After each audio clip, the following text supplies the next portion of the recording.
안녕하세요, 태성입니다.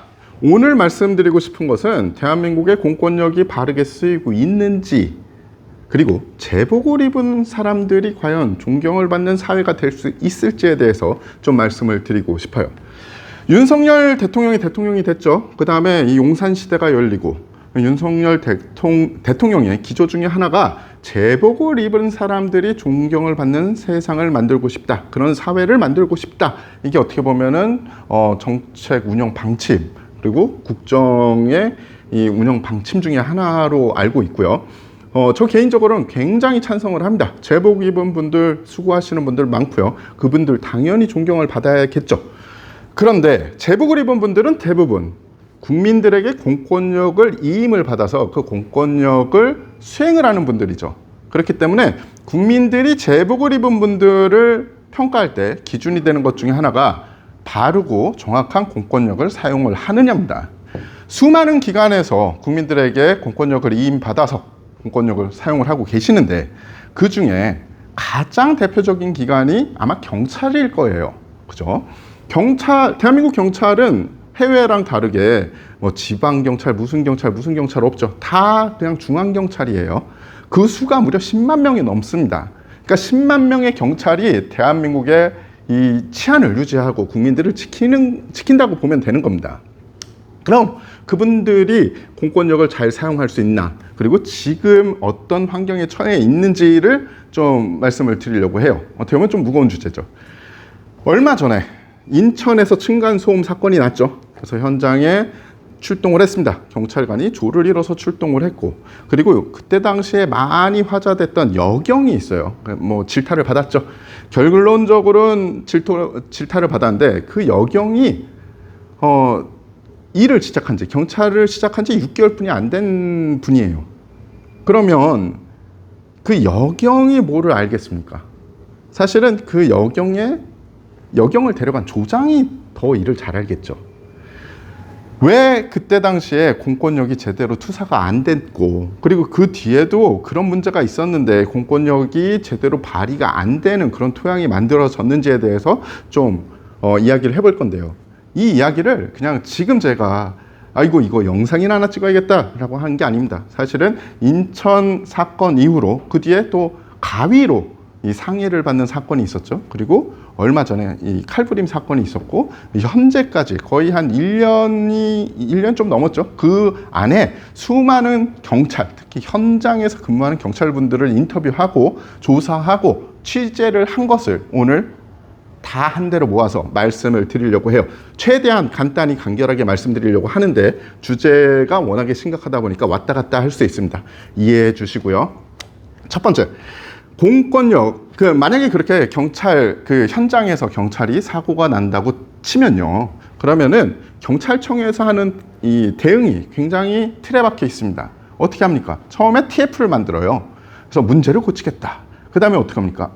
물리력이 잘못됐다. 뭐 체포술이 될 수 있겠죠. 체포술이나 아니면 뭐 사격 혹은 뭐 차량, 뭐 현장 대응이 잘못됐다. 그러면 꼭 물리력 대응을 뭐 다시 교육을 하겠다, 이런 프로그램을 돌립니다. 그 다음에 어떻게 됩니까? 그 다음에 관련 어떻게 보면 지구대 아니면 사고가 난 곳을 감찰을 합니다. 감찰한 뒤에 어떤 사람은 영웅을 만들고 어떤 사람은 희생양을 만들어서 사건을 종결해버리는 거의 그런 패턴이에요. 이게 뭐 한 사건만 그런 게 아니라 거의 모든 사건을 대부분 그런 식으로 이제 마무리를 해왔습니다. 그런데 그러면은 그 뒤에 사건들이 점점 좋아져야 되잖아요. 근데 좋아지지 않고 있어요. 그 이유에 대해서 지금 이야기를 드리는 건데요. 첫 번째, 내부의 적, 그리고 두 번째, 외부의 적, 세 번째, 고치지 못하는 하지만 꼭 고쳐야 되는 점, 이렇게 세 가지로 분류할 수 있습니다. 첫 번째는 내부의 적입니다. 경찰이 되면 사실은 공권력을 발휘해서 선량한 국민들을 보호해야 되는데, 어떤 경찰서나 어떤 곳에서는 사건을 만드는 것 자체를 굉장히 꺼린다고 해요. 그래서 야, 이거는 체포를 해야 되겠는데, 그런데 문화 자체가 야, 괜히 체포해서 사건 만들지 마, 혹은 야, 그거 건드렸다가 우리 소송당하면 어떡해, 이런 문화가 있다고 합니다. 그리고 그런 문화를 지속하다 보니까 이제 어떻게 해야 되는지 모르는 그런 실정에 와 있는 것도 있대요. 물론 모든 경찰의 파출소나 뭐 지구대가 그렇다는 건 아닙니다. 아주 잘하는 데도 있죠. 근데 그게 문제가 뭐냐면 모든 곳에 같은 SOP가 있고 대부분 비슷한 선배들이 비슷하게 가르쳐 주는 게 아니에요. 중구난방이라고 해요. 즉 정확하게 정해진 SOP 자체가 존재를 하지 않는데요. 자, 그래서 이제 이 내부에서 어떤 열혈 경찰이 생겨서 나는 이걸 해서 뭘 해야겠어. 그러면 내부에서 아이 저 왜 일을 만들어. 이런 분위기가 생길 수가 있다는 거죠. 그리고 또 하나의 문제는 아무도 그러면 사고가 터지잖아요. 그 해당 경찰을 보호해주지 않는답니다. 미국 같은 경우엔 경찰 노조가 있죠. 경찰 노조가 하는 일이 굉장히 많습니다. 근데 그 중에 하나가 만약에 경찰이 정상적인 임무를 수행을 하다가 문제가 생기면 그 경찰을 보호해주는 게 경찰 노조의 임무입니다. 근데 대한민국은 그런 게 별로 없어요. 심지어 어떤 이야기까지 들었냐?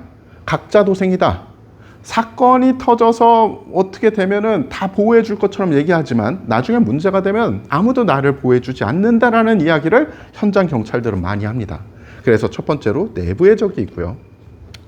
두 번째, 이제 외부의 적입니다. 외부의 적은 체포술에 대해서 간단히 예를 들어 볼게요.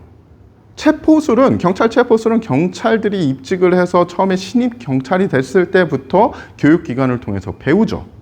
그래서 이제 현장에 가면은 그 체포술로 배운 대로 체포를 하면 되는데 문제는 이제 사건이 터지면은 갑자기 보수교육이다. 무슨 교육이다 하면서 본청에서 뭔 교육을 만들어서 내려준대요. 근데 여기에 또 문제가 생기는 겁니다. 어떤 문제냐? 일단은 현장과 이 본청에서 만든 요새는 물리력이라고 하죠. 체포술이 아니라 이제 또 물리력이라고 하는데 물리력 자체가 괴리가 너무 크대요. 그래서 심지어 본청에서 집체 교육을 해서 교관들을 아래로 뿌리는데 그 교육을 받은 교관들이 현장 경험이 있는 사람들은 어떤 느낌이냐 하면 야 이걸 그대로 가르치면 안 되겠다. 도대체 현장에 쓸 수가 없다라는 것들이 있답니다. 그래서 전 정말 이상했어요. 아니 그래도 일 잘하는 사람들 뽑아서 본청에 가고 본청에 있는 사람들이 잘 만들어서 물리력이라고 해가지고 교육하는 거 아니야? 그리고 현장에 있는 사람들의 불만 같은 거 다 받아들여가지고 새롭게 만들겠지. 무슨 소리를 하는 거야? 라고 생각했는데 얘기를 들어봤더니 아니라고 합니다. 현장의 목소리가 전달이 많이 안 되고 있대요. 왠지 모르겠어요. 왜냐하면 제가 뭐 거기 내부 인원도 아니지만 하지만 1년 넘게 취재를 해온 바에 따르면 현장에서는 쓸 수 없는 기술을 가르치고 있고요. 심지어 무슨 어떤 혀를 찌르라 무협지 내용 같죠. 혀를 찌르라는 내용도 있고요. 그리고 목을 졸라라. 목을 졸르라는 것은 사실은 인권위에서 하지 말라는 행동입니다. 그거를 했다가 경찰이 나중에 문제가 생기면은 그건 누가 보호해 줄 겁니까? 본청에서 물리력 교관한테 배웠습니다. 이렇게 얘기를 할 수도 없겠죠. 그때쯤 되면 그분은 아마 글쎄요? 라고 할 수도 있는 겁니다. 그래서 본청에서 내려준 물리력 어떻게 보면 보수교육이 현장과 닿지가 않는다. 이게 또 다른 문제입니다. 맨날 뭐만 터지면은 물리력 교육을 한다고 뭐 새로 신설을 했다 혹은 이 보충 교육을 한다라고 하면서 언론 플레이는 합니다. 그러면서 어떤 분들 불러다가 이거 뭐 그 3단봉 휘두르는 거나 아니면 체포하는 거를 보여주고 있는데 아셔야 될 거는 아마 본청의 분들이 아실 수도 있고 모르실 수도 있는데 의견은 많이 들으셨을 거예요. 그 내용 자체가 그 물리력 대응 자체가 현장에서 쓰시기에는 문제가 있다라는 거예요. 그래서 그럼 도대체 이런 문제가 어떻게 생겼을까라고 제가 살짝 취재를 해봤더니 교육 프로그램을 만드시는 분들이 제가 생각하기에는 뭐 체포왕 출신 아니면 적어도 어떤 범인들을 많이 체포해봐서 인체 구조에 잘 알고 그리고 법을 잘 아는 분들 그러니까 체포 경험이 많은 분들일 거라고 생각했는데 그런 분들이 아니래요. 대부분 무도를 잘 하시는 분들 혹은 뭐 그런 분들하고 이런 일을 잘 만드는 분들 이런 분들이 만드신다고 합니다. 어떤 분들이 만든다 이거 사실 큰 상관없죠. 하지만 최소한 현장에서 쓸 수 있게 만들어야 된다고 생각을 해요. 안 그러면 시간 낭비하고 사람들 에너지 낭비가 될 수 있습니다. 그래서 그것들이 선행돼야 되고요. 그리고 맨 마지막에 어떻게 보면 이게 제일 중요한 거예요. 제일 중요한 건데 얼마 전에 칼부림 사건이 나고 그리고 그럼 경찰이 총을 쏘면 되지 않냐? 혹은 뭐 강력하게 제압하자. 그리고 얼마 전에 한동훈 장관도 언론을 통해 밝혔죠. 엄하게 집행해라. 공권력을 강하게 집행해라. 좋습니다. 좋은데 실제 현장에서 총을 쏴야 되는 경찰이 어떤 식으로 이야기를 했냐. 지금 인터넷상에 아주 널리 퍼진 글 중에 하나예요. 당신이 범인을 향해 쏘는 그 총 한 발은 이제 1억이다. 혹은 당신이 범인한테 총을 쏘는 게 아니라 내 노후와 우리 가족들을 향해서 쏘는 거다. 라고 자조 섞인 이야기를 합니다. 그 뜻은 뭐냐? 일단은 현장에서 타인을 상해하려고 하거나 아니면 경찰관 본인에게 상해를 입히려고 하면 무력 사용 가능해요. 근데 한국의 법이 너무 웃긴 게 많아요. 인권 좋죠. 인권 보호해야 됩니다. 인권을 보호해야지 선진국으로 나아가고 그리고 모든 점에서 좋아져요. 그런데 범죄자의 인권이 중요한가요? 아니면 경찰하고 그리고 선량한 시민의 인권이 중요합니까? 제가 생각하기에는 경찰과 선량한 시민의 인권이 중요해요. 근데 지금 판례들을 보면 어떤 것들이 있냐면은 경찰이 물리력을 투사를 했어요. 그래서 그 친구가 조금 그 범인이 다쳤습니다. 근데 다치거나 조금 상해를 입으면 어떤 식이 되냐면 형사 사건에서는 이 사람이 무죄예요. 근데 민사를 걸잖아요. 민사에 걸립니다. 그러면 뭐 억대 단위를 물어줘야 된다든지 이렇게 돼요. 그 법이 어떻게 보면은 너무 웃긴 그 법이 민간에도 적용이 됩니다. 얼마 전에 판례가 뭐였냐면은 흉기를 든 이 흉악범이 민간인을 공격을 하는데 민간인이 그를 상해를 입혔더니 그게 정당방위가 안 됐어요. 그랬더니 판사가 정확히 그런 얘기는 안 했겠지만 판례를 보면 어떤 거냐면은 칼을 떨어뜨릴 정도로 끝내라. 흉기를 떨어뜨릴 정도로 끝내라 라고 돼 있습니다. 너무 웃긴 거죠. 자, 칼을 든 흉악범이 있는데 칼을 제압하면 된다는 거예요. 여기서 중요한 게 칼이 사람을 죽이려고 했을까요? 흉악범이 사람을 죽이려고 했을까요? 칼은 죄가 없어요. 흉악범이. 그걸 들고 있는 흉악범이 문제지. 그럼 제압해야 되는 게 칼입니까? 흉악범입니까? 흉악범이겠죠. 근데 그 흉악범을 제압하지 못하게 하는 거예요. 법적으로. 그럼 이런 법을 좀 고쳐야 되잖아요. 그럼 누가 고칠까요? 여의도에 많이 계시잖아요. 여의도에 많이 계시고 그 사람들을 압박을 해야죠. 누가? 국민들이. 특히 검찰하고 경찰 출신이신 분들이 나중에 잘 돼서 혹은 뜻이 있어서 여의도 가신 분들 지금 뭐 하시는 겁니까? 저는 사실은 개인적으로 국민으로서 그분들에게 거는 기대는 이거였습니다. 전문 분야니 그쪽으로 가셔서 바른 공권력이 강하게 쓰여서 시민들을 보호할 수 있게 해달라. 그래서 그런 관련 입법을 해달라는 거였습니다. 그래서 그런 분들이 그런 입법 활동을 많이 하고 국민들이 지원하면 어떻게 될까요?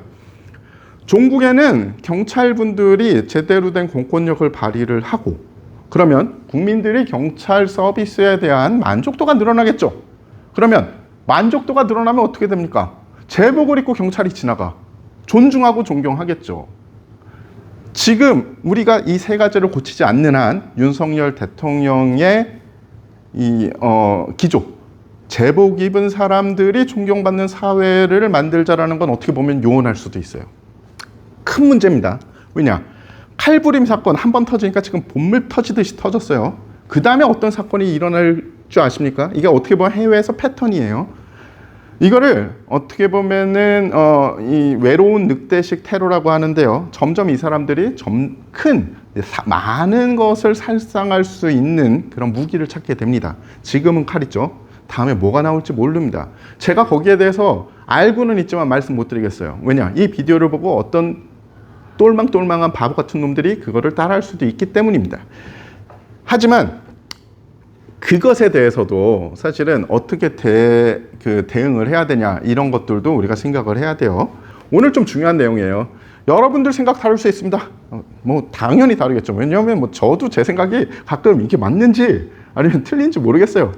그래서 요새는 취재 시간이 좀 길어지는 건데 역시 여러분들의 의견 충분히 달아주세요. 저의 이 비디오의 함의는 많은 사람들이 같이 이런 의견을 나눠서 결국에는 좋은 의견을 만들어 가지고 뭐 정책을 만드는 사람들 혹은 입법을 하는 사람들이 좀 보면서 아 그래 이런 의견이 국민들이 이런 의견을 가지고 있구나 이렇게 하면은 좋겠구나 이렇게 하면 제복을 입은 사람들이 존경받는 사회가 될 수 있겠구나 이런 거를 느끼고 좀 참고를 하는 그런 곳이 됐으면 합니다. 감사합니다. 이상 태사고입니다.